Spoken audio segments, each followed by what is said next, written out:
Selamat datang di channel Simar Imam. Sembari mendengarkan tinggalkan like dan komentarnya bosku. Jangan lupa pasang headset kalian. Siapkan kopi dan camilan. Lupakan kenangan tentang mantan. Mari kita dengarkan sambil rebahan. Kembalinya Sang Raja. Bab 231. Jika satu orang meninggal, Anda dapat terus mengirim orang ke atas. Kata Su Chen. Wajah Feng Anyi sangat jelek, dia sudah dipukuli sampai titik ini. Kami mengaku kalah dan berhenti bertarung. Feng Anyi berkata dengan gigi terkatup. Dia awalnya berpikir bahwa dengan bantuan kompetisi seni bela diri 4 sekte ini, dia akan mampu menakut-nakuti sekte lain, tetapi dia tidak menyangka hal seperti itu akan terjadi. Pada saat ini, Pavilion Beidou, Sekte Uya, dan Sekte Brahma semuanya sangat membenci Su Chen. Saya berharap saya bisa membunuhnya dengan cepat. Setelah bertahun-tahun, ini pertama kalinya mereka memenangkan kompetisi 4 pintu. Su Chen berkata pada Xie Yanbei. Ya, hak untuk menggunakan Nebula Terrace adalah milikmu. Xie Yanbei berkata dengan gemetar, karena selama kompetisi, penampilan Su Chen membuatnya gemetar. Berjalan di pegunungan, di jalan menuju teras Xingyun, wajah Su Chen selalu muram, seperti awan gelap di langit, suram dan menakutkan. Dan perasaan tidak nyaman di hatinya menjadi semakin kuat. Tunggu saja sampai gelap lalu Anda bisa mulai. Di lobi Sekte Brahma. Pada saat ini, kecuali Sekte Yunsui, semua orang dari 3 sekte yang tersisa berkumpul di sini. Pada saat ini, seorang tetua dari Pavilion Beidou bergegas masuk dan berkata, "Itu benar-benar dia." Ge Yuanzi berdiri dan berkata kepada Feng Anyi dan si Tunan. "Tentu saja aku tahu ini. Kali ini, tidak hanya pria bernama Su Chen yang akan mati, tetapi bahkan Sekte Yunsui mereka pun akan diusir." Feng Anyi berkata dengan marah. Seiring berjalannya waktu, langit berangsur-angsur menjadi gelap. Su Chen mendongak. Langit di atas kepalanya diselimuti awan gelap tebal, sehingga mustahil untuk melihat bintang di langit dengan jelas. Tapi ini sama sekali tidak berdampak pada rencana Su Chen. Setelah menempatkan batu bintang 7 dalam posisi misterius, Su Chen melambaikan tangannya, dan ketujuh aliran udara putih dituangkan ke dalam batu bintang 7. Segera, Su Chen melepaskan ikatan pakaiannya, memperlihatkan salib terbalik di belakang punggungnya dan naga hitam melingkar di atasnya, memperlihatkan mereka di bawah sinar bulan. Dalam sekejap, cahaya hitam memancar dari tubuh Su Chen, dan kemudian tangannya membentuk cetakan tangan yang aneh, seolah-olah dia sedang mengutak-atik sesuatu. Pada saat ini, pusaran seperti nebula muncul di langit, dan bahkan awan gelap tebal pun tersapu ke dalamnya, seperti retakan yang ganas, menakutkan dan menakutkan. "Arai, bangun!" Tiba-tiba, Su Chen Li berteriak, dan melihat pola aneh memancarkan cahaya hitam yang membuat jantung berdebar-debar, melesat langsung ke langit. Di bawah pengaruh cahaya hitam, bintang-bintang di langit semakin cepat, dan bergerak mendekati lintasan yang sama sedikit demi sedikit. Mendengar guntur di langit, Xiao Ning yang bersiap untuk beristirahat di Sekte Yunsui merasakan ada yang tidak beres. Karena guntur di langit memberinya perasaan tidak enak. Semakin dia memikirkannya, semakin ada sesuatu yang salah, jadi Xiao Ning mengenakan pakaiannya dan bersiap keluar untuk melihat apa yang terjadi. Namun, setelah keluar, melalui awan gelap di langit, tentu saja Xiao Ning mengetahuinya. Sebenarnya ada orang yang menggunakan kekuatannya sendiri untuk mencoba mengubah lintasan bintang. Ini, bagaimana ini mungkin? Xiao Ning jatuh ke tanah. Tiba-tiba, ekspresi Xiao Ning terkejut, seolah sedang memikirkan sesuatu. Di Gunung Xingyun, satu-satunya yang memiliki kemampuan melakukan ini adalah Su Chen. Apakah ini benar-benar yang dia lakukan? Meskipun saya tidak banyak berhubungan dengan Su Chen, saya masih mengenalnya dengan baik. Dengan temperamen dingin mereka, jika mereka tidak memiliki tujuan lain, diperkirakan bahkan jika Sekte Yunsui dipukuli hingga tidak ada yang tersisa, dia tidak akan bisa sampai ke air berlumpur ini. Memikirkan hal ini, Xiao Ning bergegas menuju platform nebula. Tetapi ketika saya bergegas, saya menyadari bahwa pintu batu Nebula Terrace tertutup dan saya tidak dapat membukanya sama sekali. Saat ini, bintang-bintang di langit sudah mendekati garis lurus. Tepat pada saat inilah energi tak kasat mata datang dari surga dan jatuh langsung ke salib terbalik dan naga hitam di belakang Su Chen. Dalam sekejap, auman naga yang tak terbatas datang, mengguncang langit. Di bawah bimbingan kekuatan bintang, sisik di tubuh naga hitam menyala dengan cahaya hitam keemasan, yang membuat jantung berdebar-debar. Melihat adegan ini, Su Chen memiliki senyuman aneh di wajahnya. "Xiao Hei, kali ini, menurutku kamu benar." Mengaum.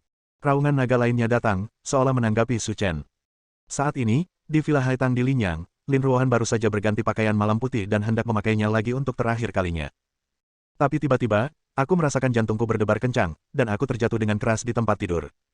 Wajahnya pucat dan wanginya hilang. Tujuan saya telah tercapai, dan inilah waktunya untuk kembali. Ambil pakaian itu dan kenakan. Saat ini, ponsel di saku celananya tiba-tiba berdering. Saya pikir itu adalah panggilan Lin Ruohan, tetapi saya tidak menyangka itu adalah ayahnya, Lin Tongwei. Karena dia memiliki kesan yang baik terhadap Lin Tongwei, Su Chen langsung ke pokok permasalahan. Xiao Chen, kamu di mana? Kembalilah dengan cepat. Sesuatu terjadi pada Ruohan. Bab 232. Apa katamu? Sesuatu terjadi pada Lin Ruohan. Kata-kata Lin Tongwei membuat Su Chen tegang, dan bahkan detak jantungnya semakin cepat. Xiao Chen, tolong cepat kembali. Saya tidak bisa menjelaskan dengan jelas di telepon. Sebelum Lin Tongwei selesai berbicara, dia sudah menangis. Meski mereka berpisah selama beberapa tahun, Su Chen sangat mengenal keluarga Lin. Lin Tongwei bukanlah orang yang sederhana, ketekunannya telah lama diasah melalui lautan yang ganas selama bertahun-tahun. Jika hal buruk seperti itu tidak terjadi, dia tidak akan pernah seperti ini. Paman Lin, tunggu aku di rumah, aku akan kembali sekarang. Setelah menutup telepon, Su Chen bergegas keluar tanpa berpikir. Su Chen, apa yang kamu lakukan tadi malam? Begitu dia bergegas keluar dari Menara Nebula, dia melihat Xiao Ning di depan pintu. Mengganggu fenomena langit akan berdampak permanen pada nasib Tiongkok. Xiao Ning harus bertanya dengan jelas kepada Su Chen. Pergi. Su Chen berteriak keras, suaranya seperti guntur, dan aura pembunuhnya yang luar biasa langsung menyelimuti Xiao Ning, yang berkeringat dingin. Ketika Xiao Ning sadar kembali, dia menemukan bahwa Su Chen telah menghilang di depan matanya. Tiba-tiba, Xiao Ning gemetar. Adegan tadi terlalu menakutkan.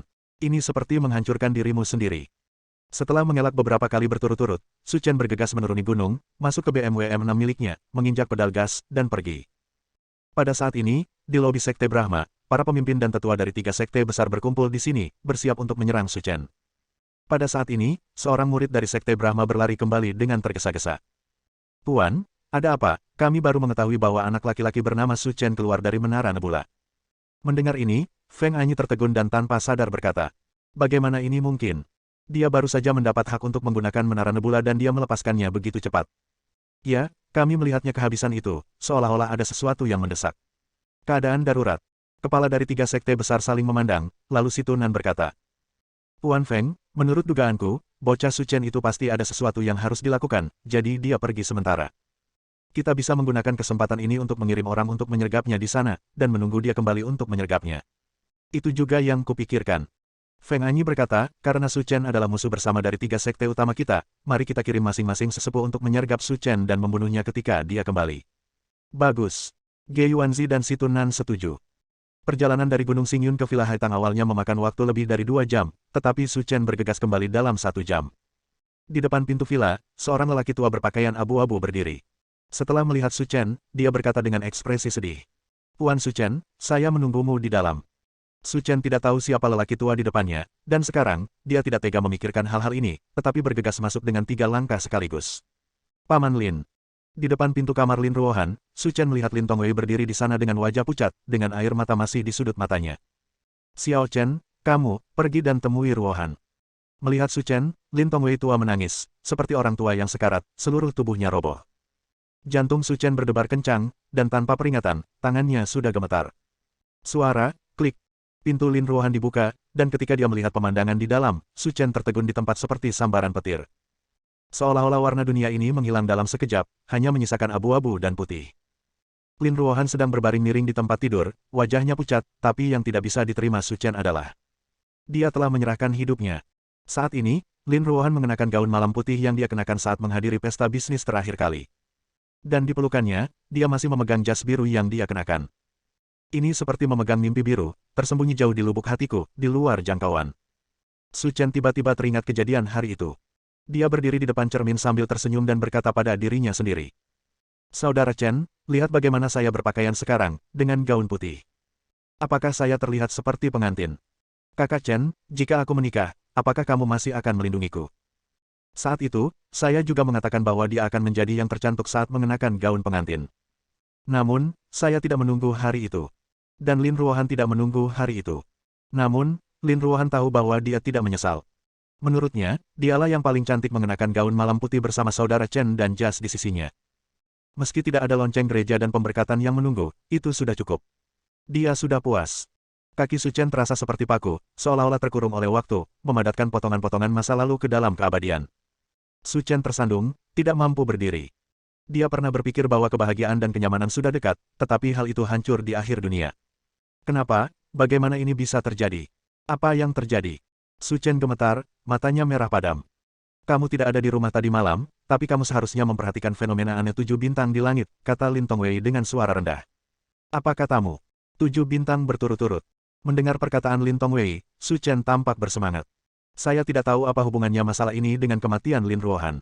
Xiao Chen, ada banyak hal yang tidak kamu ketahui. Nasib Ruohan berbeda dari orang lain. Dia hanya bisa hidup sampai usia 20 tahun. Ketika adegan bintang 7 bersatu, maka itu akan menjadi akhir bagi Ruohan. Petik 2. Terjadi, ledakan. Su Chen merasa seolah ada sesuatu yang meledak di benaknya. Baru sekarang dia tahu bahwa Lin Ruohan masih menyembunyikan rahasia di tubuhnya. Namun, orang yang memfasilitasi kontinuitas 7 bintang adalah dirinya sendiri. Su Chen menatap, melihat tangannya, tubuhnya gemetar tak terkendali. Ya, dia mendorongnya ke dalam jurang. Xiao Chen, aku tahu kamu sangat mampu. Kamu tinggal bersama Ruohan. Aku hanya berharap kamu bisa menggunakan kemampuanmu untuk membalikkan bintang dan menghancurkan atau menunda kemunculan 7 bintang berturut-turut, tapi... Lin Tongwei berhenti dan berkata dengan berlinang air mata. Tapi perhitungan Tuhan tidak sebaik perhitungan manusia. Bukan saja 7 bintang tidak tertunda, tapi mereka benar-benar muncul lebih awal. Sekarang, pikiran Su Chen kosong. Dia tidak bisa menerima bahwa gadis konyol yang dia lindungi di belakangnya pada akhirnya akan mati karena dia. Tidak ada yang menyakitinya. Satu-satunya orang yang benar-benar menyakitinya adalah dirinya sendiri. Xiao Chen, ketika aku datang ke sini, aku menemukan 2 surat di tempat tidurnya, salah satunya ditulis untukmu. Bersambung.